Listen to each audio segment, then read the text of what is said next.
নিয়ে নিয়েছি ওটস, আর ওটসটাকে আমি একটু জল দিয়ে দিয়ে এটাকে একটু ভিজিয়ে নেব।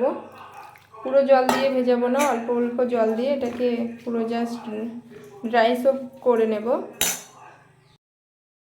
এখানে দেখো হচ্ছে আছে টমেটো কোচানো, এখানে গাজর কোচানো, এখানে পেঁয়াজ কোচানো, এখানে কাঁচা লঙ্কা, আর এখানে আছে সর্ষে আর কারি পাতা, এটা ফোড়নের দেওয়ার জন্যে। ওকে, তো এই যে দেখো আমি সব কিছু রেডি করে নিয়েছি। যে লবণ, এই যে ওটসটাকে জল দিয়ে সব করে নিয়েছি। এখানে গাজর, পেঁয়াজ, কাঁচা লঙ্কা আর টমেটো, এখানে আছে কারি পাতা আর হচ্ছে সর্ষে, আর এখানে আছে কাজু, কাজু নেই, কিশমিশ আর বাদাম, আর একটু লাগবে হলুদের গুঁড়ো, ব্যাস, আর সর্ষের তেল। তো চলো বানিয়ে ফেলি। তুমি কড়াইটা বসিয়ে দিয়েছি, দেওয়ার পরে একটুখানি তেল দেব।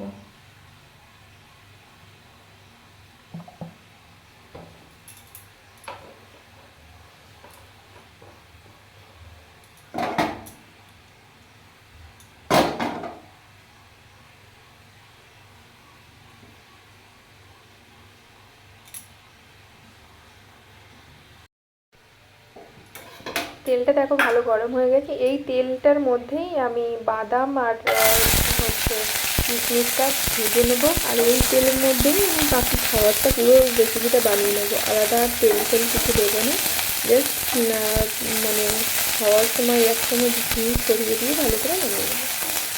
তো দেখো আমি এই বাদাম আর কিশমিশটা প্রায় অলমোস্ট হয়ে গেছে, আর এদিকে আবার একটু দিয়েছি বাকি যেটা ছিল, তো ফ্রাই করে নিয়ে চলে আসছি।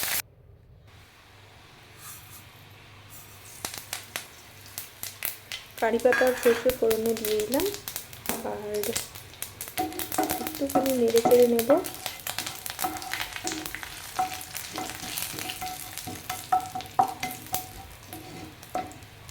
অলরেডি হয়ে গেছে এটা।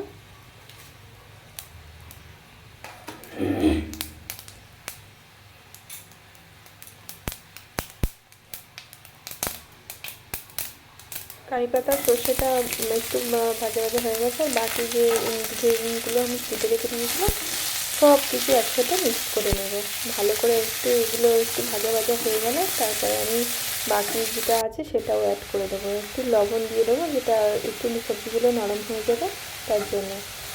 তো লবণটা দিয়ে এগুলো আমি ভালো করে মিক্স করে নিই। এবার দেখো হলুদ দিয়ে দিলাম, হলুদটা দিয়েও একটু ভালো করে সব কিছুর সঙ্গে মিশিয়ে নেব। অনেকটা নরম হয়ে এসছে সবজিটা। তো দেখো ফ্রাই অলরেডি অনেকটা কমপ্লিট। আর এবার আমি এর মধ্যে বাদাম আর কিশমিশ যেটা ভেজে রেখে দিয়েছিলাম ওটা দিয়ে দিলাম।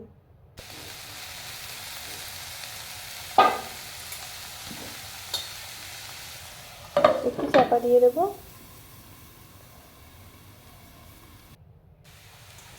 ঢাকনা খুলে এবার একটু নাড়াচাড়া করে নিয়ে বাকি ওটস যেটা হালকা জলে সোক করে রেখেছিলাম ওটা এর মধ্যে দিয়ে দেবো। দিয়ে এটা ভালো করে আমি মিক্স করে নেব, নিয়ে একটু চাপা দিতে হবে।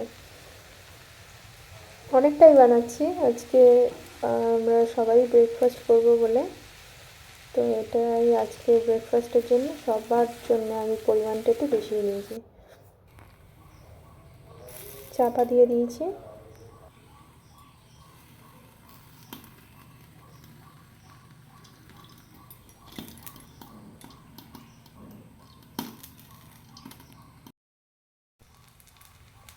এবার আমি বলেছিলাম এর মধ্যে 1 চামচ ঘি দেবো, তো প্রায় হয়ে এসছে।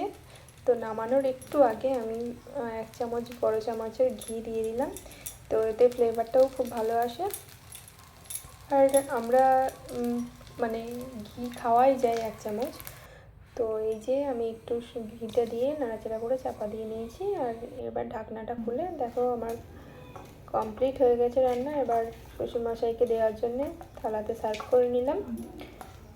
আমি একটু পরে খাবো, একটু ঠান্ডা হলে না খুবই ভালো লাগে। তো এটা ওনাকে দিয়ে আসি, তারপরে এই যে দেখো ওনাকে দিয়ে আসলাম, আর এবার নিজেরটাও নিয়ে বসে গেছি।